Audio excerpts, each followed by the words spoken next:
Hello again, my friend. It's Todd Cetnar, your mental performance coach, and welcome back to the 3 Pillars of Elite Results podcast here on Wisdom Wednesday. Today we welcome in an extra special guest. Chris Nikic grew up in Florida with Down syndrome. He had open heart surgery at 5 months old, wasn't able to walk well until he was 4 years old, and couldn't eat solid food until the age of 5. But today, Chris Nikic is the first person with Down syndrome to complete a full Ironman triathlon. He completed 2 of them, also completing 2 of the most famous marathons in the world, both the Boston Marathon and the New York City Marathon, with his eyes set on completing all of the top 6 marathons in the world. That leaves Tokyo, London, Berlin, and Chicago. Chris Nikic is the epitome of an elite level mindset, having a limitless mind, and breaking down all barriers. It is my absolute honor and pleasure to chat with both Chris Nikic and his father, Nick. Let's go. First of all, Chris and Nick, welcome to the 3 Pillars of Elite Results podcast. I'm super excited and honored to have you here. And Chris, I've been following you long enough to know that if I said to you, what time is it, Chris? What are you going to say to me? Game time. Game time, baby. I love it. And it is game time here on our 3 Pillars of Elite Results podcast. We've got Chris Nikic alongside his father, Nick Nikic. And first of all, there is a congratulations in order. Well, there's many of them. One, we've got the Ironman Triathlon World Championship in Kona you completed. You just did the New York City Marathon. But I think most important to you, and I watched the whole Ironman, what happened at the finish line? Well, at the finish line, I got shocked at first, because there's a special moment where there's a special was classified highest athlete. She's also a triathlete. Apparently my dad had the promise ring, and apparently I was the one that to do all the proposal. So when I proposed, she completely backfired. Like, okay. That's fantastic. So tell my listeners her name and how long you guys have been dating. So her name is Adrian Bond. She has been doing horseback riding. She's also a triathlete. She and I met 5 days ago when her and I were doing a triathlon, and at one point she kicked my ass, and then I was 18 at the time, and she was 14. And then I went out to her for the first time, and I said, if she was going on a date, but then her father said no. But then Adrian's mom said, we should stop. And then I tried again, and then she said, well, at one point I asked her out, and then she goes, I'm too young. Oh. And I'm like, screw everyone. Screw everyone what they think. We're going out. And then her father's like, no. I'm like, Bob, so she just done like that, she's mine. It's awesome. That is a great story. He might have froze for a minute, but let's see if we can get him back. There we go. Quick. And then for this layer, she completely cut her father off at her prince sight. And she said, Dad, that's enough. You and Mom both need to know that I got a major crush on her. That's awesome. There you go. That's a great story. So, Nick, tell me your kind of your version of it and how proud you are of him, and he found someone that obviously he cares deeply about. It was amazing. They actually met, as he said, 5 years ago at the first sprint triathlon for Special Olympics. They were part of a pilot program. He and Adrian plus two other athletes. After the first race, Chris asked her out on a date. She was too young, of course. Yeah. 4 years later, he did it again, and this time she was old enough to go out. And they have been an item for the last year. It's an absolute amazing relationship to watch. Yeah. They just adore each other so much. They have so much fun together. It's as a father, who was always told that he wouldn't be able to experience things like this. Yeah. To watch him live a full life where Incredible. he's doing Ironmans and marathons and public speaking and all, he has his own home, his own car, his own business, right? I mean, it's amazing. But in the midst of all of that, the single most important thing, if he lost everything else, it doesn't matter because he's got Adrian, and she is just a blessing to him and blessing to all of us, because she is the most amazing young lady I've ever met, and just so happy to see the two of them come together and connect. Yeah, it's a special thing.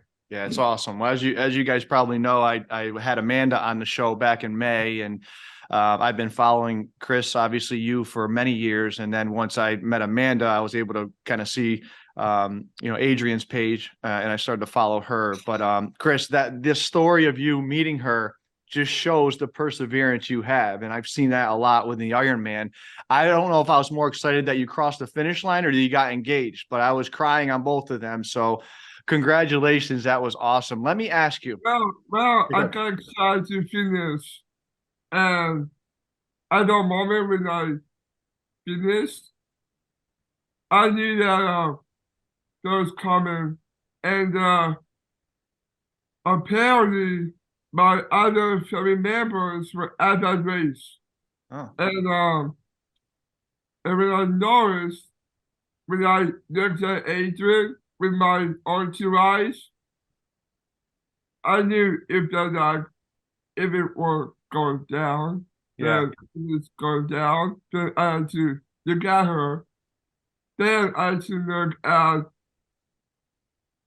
her mom. Right. Sideline. And I looked at Adrian, and then I looked at the sideline, which is her mom. Yep. And when I looked at her mom, I knew it was going across our brains in the head that day. And I looked at her, and then she said, Chris. So that her mama said, Chris, what the hell are you doing? What the hell are you doing? You better get your ass up there and you start their proposal. All right, Chris, let's correct this thing. It's not a proposal. It was a promise ring. And then I took her. Okay, the proposal will come when she's 18. Got it. Promise ring. Good to know. We're practicing. Good. That's good. Promise ring. Perfect. Okay. So let me ask you, Chris, when I think about you and I've watched your journey, as I mentioned, you're someone that has a limitless mind. You talk about perseverance. You laugh at barriers, which I love about you. But I remember watching your ESPY talk. And during that ESPY speech, you said it started with a childhood dream. Yeah. But now you've accomplished, I bet you, so much more than you thought. But take me back a few years. What made you feel like I can do so much more and I'm going to do so much more? Well, at one point, I didn't know that I was going to get that ESPY because 2 years ago, I wasn't motivated to the Ironman because I was down to my own devices at some point with all this junk food. And I knew that I was going to quit eating junk food. Right. And I noticed, how could I lose 40 pounds, overweight, 7 pounds, and eat Sydney or the Ironman?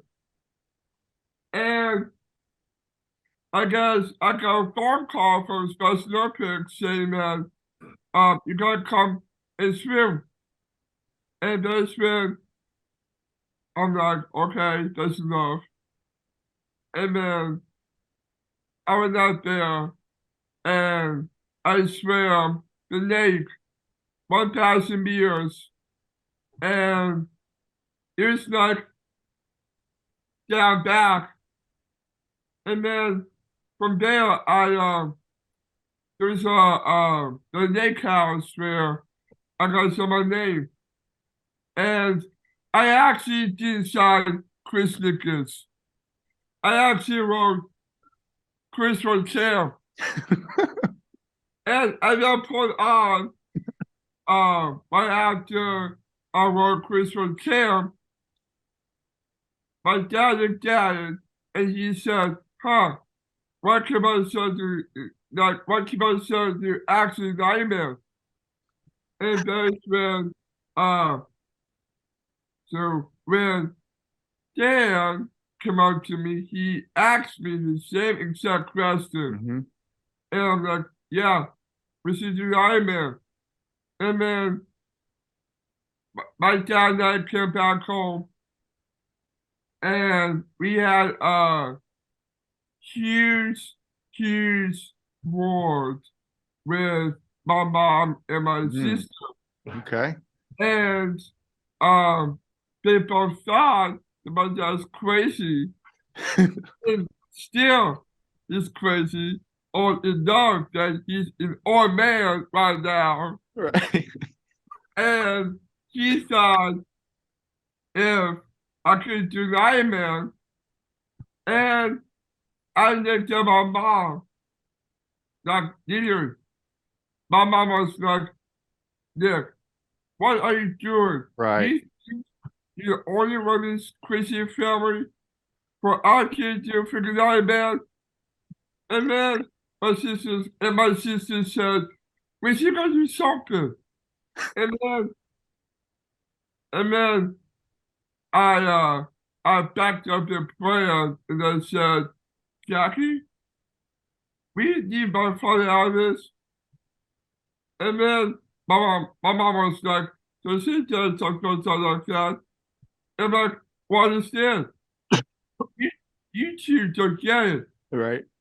You two don't get this, Mr. Pro.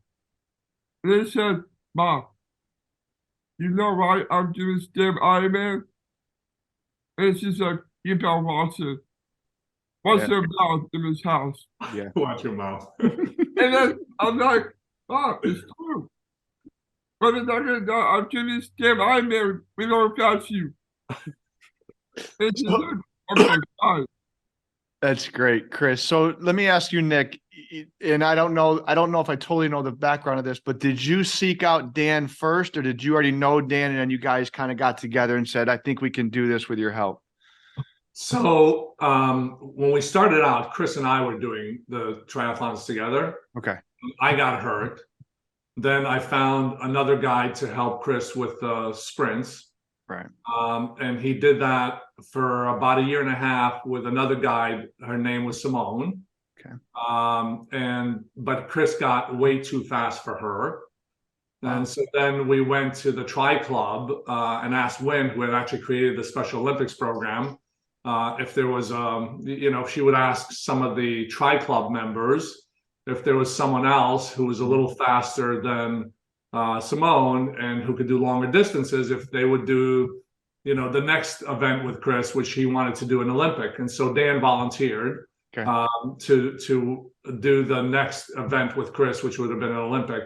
That's how we got to know Dan. And we started doing a little training together, did our first Olympic together, and that's when we talked about, hey, Chris can go all the way to Ironman.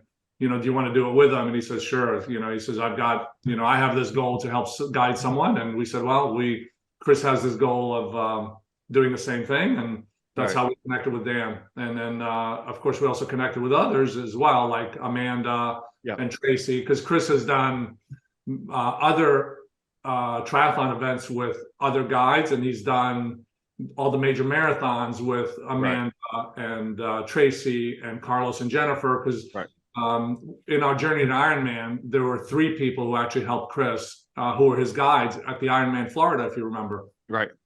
He had Dan, Carlos, and Jennifer. Right. And all 3 of them worked together to, kind of work through that whole scenario and help kind of keep Chris on track. Gotcha. And so, Chris, can I come back to you for a minute? What I'd like to ask, and Nick, I want you to answer this as well, if you don't mind. But, when you start on this journey of triathlons and then ultimately Ironman and now all the major marathons, he's inspiring people, millions of people around the world. So, Chris, my first question to you, and then I'll go back to your dad, is did you know that you were going to inspire this many people, or did you just set out and say, I just want to do an Ironman, or I just want to do a triathlon? Or was your mindset, I want to inspire as many people as I can through this Ironman? What was your mindset? I kind of like set this mindset. I completed this race, and I didn't know if I was going to do the Ironman and inspire people at the same time. But when I was doing the Ironman, a lot of people really came up to me after the race and been very inspired, because they do now have kids, and they say that the kids, we need to get inspired, because I've got like a lot of moms who comes up to me and they say that like if they felt like we inspired, just like they need that, like if they feel been inspired the way that how they could treat kids and not put them in a bubble. And one of the things that I got inspired by them is one of them is what you believe you can, and you're halfway there. Yeah. Pace their sweetness. Even the body fear, the bond must use them or lose them. Are you reading your sister's wall art? Smart guy. And then, Smart guy. You have to train me equally and technique. Don't stop when you're tired. Stop when you're done. I love that one. This, I teach you that. Is this no pain, no gain? Yep. The sweeter you are, the better. You feel, you go hard, you go home, fun fast, get fit, feel great. Success, it trains. There are no bad complaints, there are no excuses. And that's it. Today is a good day to shake the workout. And when I'm done with the 6-day workout, I'm going to have a nice major recovery ride from Miami to Orlando. Okay. Recovery day, and just chill out the rest of the day. Nice. Be with my family, be with dad, mom, maybe go out to dinner. And then tomorrow, I got a really, really major breakthrough workout, which is the major breakthrough is I need to spin my legs out on a walk bike for like an hour and 45-minute spin in the State Municipal Park in Claremont. Okay. So I gotta do an hour 45-minute spin, then a 30-minute run, And then right after the 45-minute sprint and the 20-minute run with Adrian, Nice. we're going to party. From party to recovery.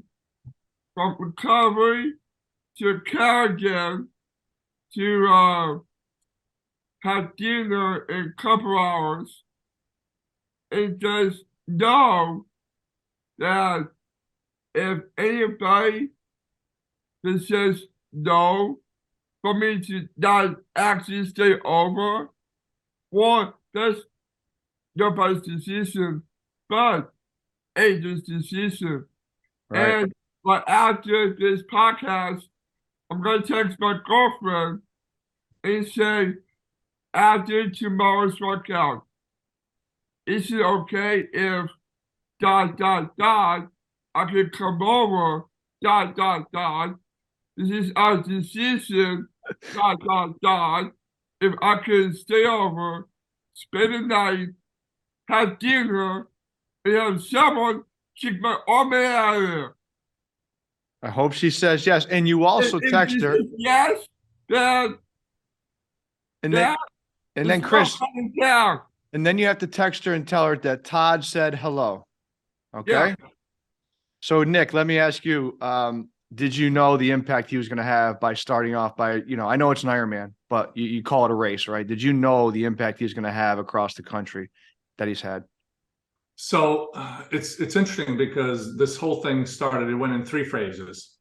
Phase 1 was we just started the Special Olympics program to get him in shape because he had, come off of 4 major ear surgeries and he was just totally sedentary and out of shape. Right. That first phase took about a year and a half. Right. The second phase, when, as he said, he started thinking about it, we started thinking about an Ironman. The second phase was driven by his dreams. He had these huge dreams to live a life of independence, to become a public speaker, to meet someone like Adrian. Mm-hmm. And so his second phase was fully inspired by his own personal dreams, right, to achieve things that all of us, think about, but right, aren't normally available to someone like Chris. Right. The third phase happened after he completed the Ironman because he got so much attention through social media, right, from other parents like me and my wife, and others all over the world, telling him how inspired they are, for themselves and for their kids.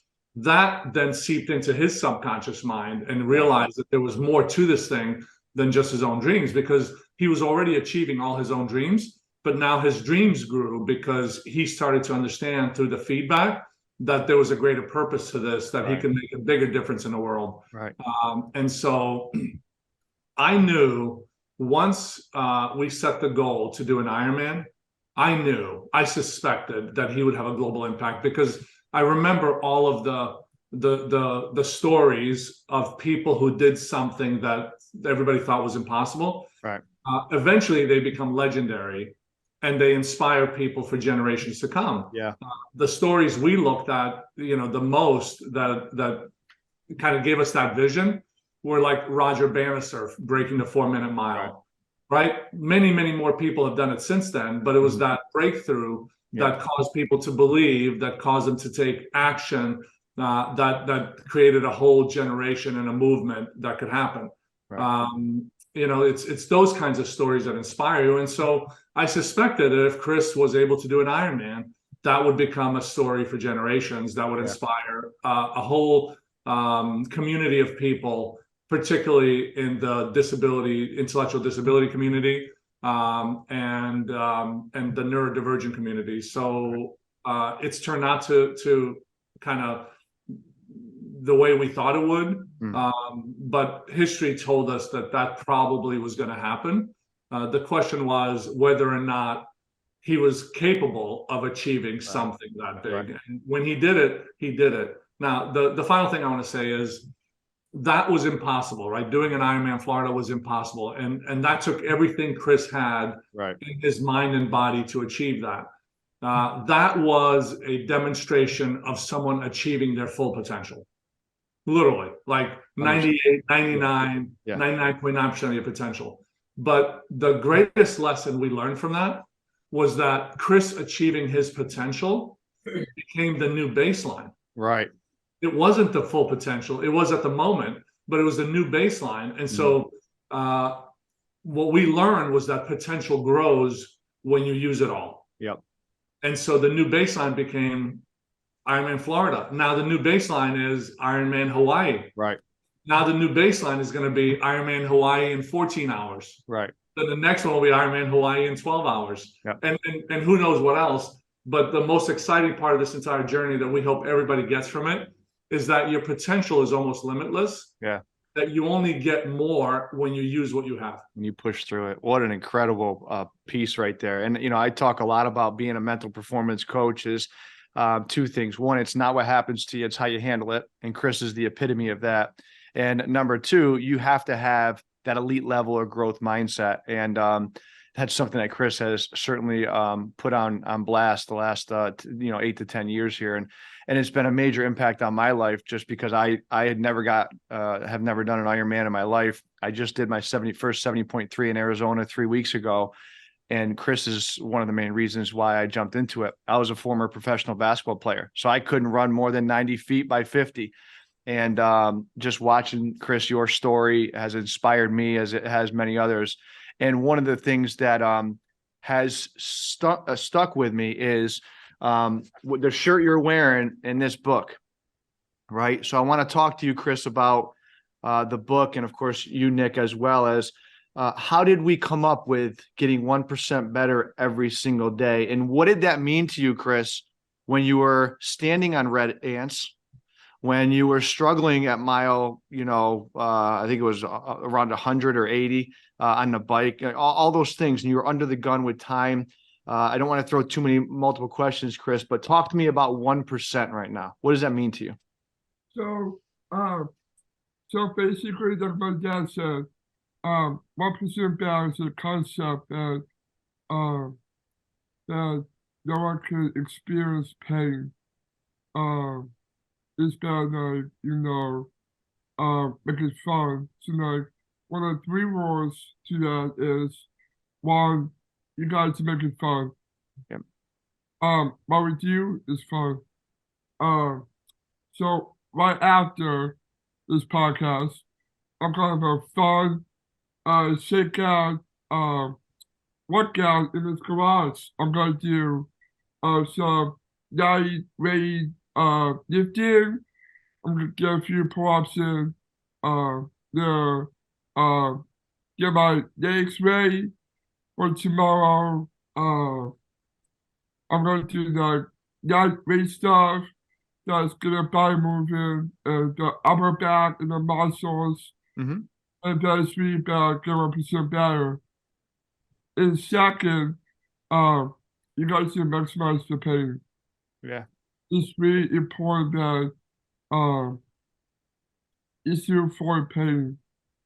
One of the reasons is that when you feel pain, when you feel the fake pain is temporary. When you feel pain after this workout that I'm about to do, I feel good because once I complete this workout, it tells me that I can text my dad saying, once I complete this workout, then I can have the whole day off on a car ride back home and have dinner with my parents. Mm-hmm. Just know that when the next day comes, you gotta work. Yeah. So once I work out, once I make it fun, so like tomorrow's a fun day, because I'm just doing a 45-minute spin in a 1-minute run, and it consists of hardworking experience, and then just like being able to just like be there, be included in some groups. And actually, there's one more. There's one more. So That's every awesome. time you do repetition, there's one more.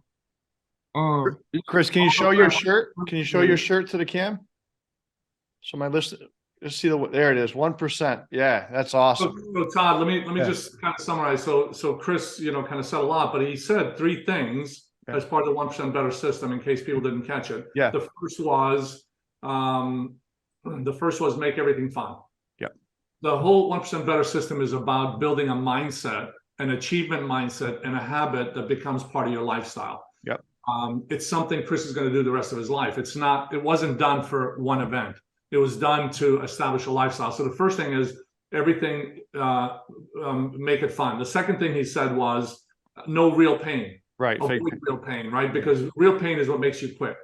And the third thing he said is just one more, right? If you heard the third thing, it's like just one more. What that means is you can always do one more. So when he was on the fire ants, and he got up and he was experiencing all that pain, it's like the mindset was just one more, Chris. We can keep going. When he hit mile 80 or he crashed his bike, come on, buddy, get up. We can do just one more. When he hit the 80-mile marker and he was against the time, just one more. When he hit 10 miles on the run and he was in excruciating pain and didn't want to go, it was just one more. And so Chris has what I would label as an achievement mindset, where he knows he can always do just one more of anything. Mm-hmm. So no matter where he is in his journey, whether it's at the beginning, the middle, or the end, he can always do one more. And so it's a concept I developed in the business world as a consultant to transform sales organizations and teach people a mindset that they can always get a little bit better. They can always do one more. They can always achieve a little bit more. Because when you establish a mindset that you can always do one more, then you have an advantage over everybody else. Because when everybody else is ready to quit, all you have to do is just one more, right? And you get to win. And that's kind of the formula for winning. You make it a lifestyle, you make it a habit, you make it permanent. Chris is a walking embodiment of the 1% better system. Yeah, it's fantastic. It was a great read. I'm glad I got the book and certainly love it, right? 1% better every single day. I talk a lot about mindset. My second pillar is culture. Actually, it's my third pillar. Second one's leadership. So when I talk about culture, and I think about you guys, Chris, what has your dad, your mom, your sister Jackie, and obviously now Adrian, what have they meant to you? And there's extended people, Dan, Amanda, and the rest of the team. But what does it mean to have so many great people supporting you and in your corner? So a lot of people really do support me. The really first one, so that I'm going to get other family members after this first one. The first one is Adrian. She really motivates me to be a better person than I was 2 days prior. And she has been, always there. She always calls me and texts me, and but every time she gets frustrated or someone picks on her, or just know that if something goes down at her school, then she is the first one that I reach out. And then every time whenever like if she's facing challenges, or like she had to witness being at school, if, for example, like if someone does bad and when there's a fight going on, then I just go to my bedroom, close the door, and I go to my bed and start thinking, what the heck's going on here? And then when I call Adrian from school from my home. And I'm like, come on, Adrian, come on. You're close to your phone. Come on, pick up. And then when I found out that she's not answering her phone, then I just immediately press the red button and I directly call mom. And, You're gonna get somebody. I call her mom directly, and then her mom answers, and then because look, if it goes down at the school, then she must have reached to the parent. Then Chris, back on topic, buddy. And then said, Todd, bring him back. something's going on at your daughter's school. So Chris, like act up. right. So talk to me about your relationship with your parents and your sister. How does that support help you, especially going through hard times when you're on the course in the Ironman? You know, the first person that really depends on me is the person on here is the young man. You know, this don't sound right that he's just a dad, but he's mostly not a coach himself. But as a dad, though, he's trying to protect his son from going to Adrian. And I'm trying to like put my foot down and say, Dad, no, this is my decision. Yeah, we are the biggest man. If you want me to move out and live with my lady, so be it. Love you, buddy. You got one line. Adrian. That's all you're gonna get from me. I have a feisty sister. You know, my dad, he makes mistakes. She makes mistakes. And I could regret it that day. Also, for my mom though, she has her way of like overbearing, protective mama bear who really stood up, and she became the advocate. And she wanted me to have a better proper education. She knew that if my dad was enough crazy to be the Ironman, she could put her foot down. But instead, I just took that damn crown and then just like crossed the damn finish line and the damn Ironman. All right, buddy. Next question. So Chris, before we get to the hot seat, we're winding down on the podcast. I appreciate your time, but I want to just specifically ask you, since we've already had her on, what has Amanda Kenny meant to you? You know, she's a crazy guy. You know, she's easy to communicate with. You know, every workout. That's crazy. She asked me to ask you, what is your next PR race going to be? Tokyo. I love it. Are you ready for the hot seat questions? Yeah. The first one's going to come from Amanda, and she says, what do you like better, Chipotle or Waffle House? Chipotle. She said that'll get you riled up. So okay. Shall I say Chipotle because Waffle House sucks? And when I say Waffle House sucks, I say Ethan suck food. Let me ask you, what is your favorite movie?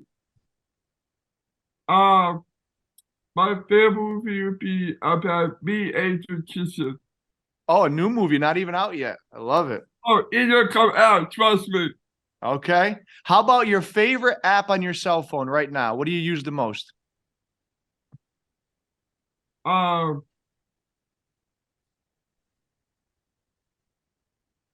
Anything? Which app, buddy? Which is your app on your phone? Oh, English. What is that? That's his English app that he learns Awesome. Okay. What's your favorite food? If you had to eat one food, what would you pick? Chipotle. Oh, back to Chipotle. How about this one? What is your favorite song when you're working out, when you're training? What do you love to listen to that gets you really hyped up? Megan Stallion. What is that one? Megan Stallion. I don't know that one. Is it Making Stallion? Is that what it's called, Nick? Yeah. What's the name of the song, buddy? Stallion. I don't know what that one is. Look it up. We'll look it up. Okay. Here's the last question. I need you. One of my favorite things that you do, you did it at the ESPYs, you do it all the time. I would like for you to end this podcast by doing the famous, if you could stand up, the famous Chris Nikic dance. Let's see what you got. Let me see that dance you did on the ESPYs. Come on. Come on. I love it. You're standing next to Tim Tebow. Let me see it. Yeah. Come on, let me see that dance.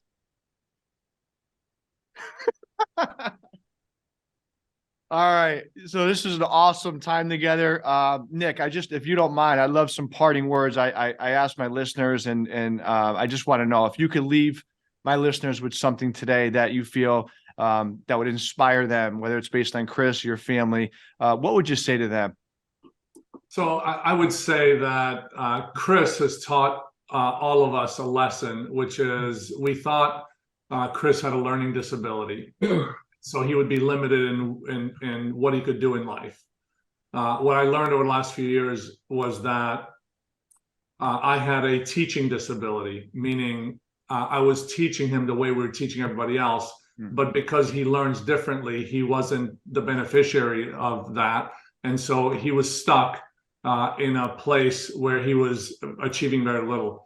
When I learned that by teaching him differently, he could succeed in a dramatic way, I think it opened up the door for all of us to ask the question, is my current situation the result of my inability, or is it something else? Maybe I need to look at life a little differently and my own situation differently. Yeah. Maybe I need a different approach to help me achieve my full potential. And that's where the 1% better system that we designed for Chris really helped him to tap into a different way of learning, a different way of executing, a different way of going after his dreams and goals, and to achieve his full potential. So I would say to your listeners, if they're struggling to achieve what they believe they're capable of, maybe it's not them, maybe it's the approach that they're using. And I would encourage them to at least consider this approach of 1% better. It's slower, it's steady, it's focused, and it takes a little bit longer, but it produces lifelong results. And if Chris can do what he's done in 2.5 to 3 years, goes from couch to Ironman, and then become a global celebrity using a 1% better approach, are they open to the possibility that if they try something a little bit different, they might be able to personally achieve those dreams and goals that they've always had, and maybe achieve something extraordinary, and to give themselves the opportunity to do something they never thought was possible. Yeah, incredible feedback, incredible advice. I want to thank both you, Nick, and obviously Chris, for taking time today with me on this podcast. Chris, you are an absolute inspiration to millions of people. Keep doing what you're doing. Good luck with all the major marathons that are coming up next, and we appreciate your time here, guys, today. Thank you. Today is up to you. Take inspired action, and don't count the days. Make the days count.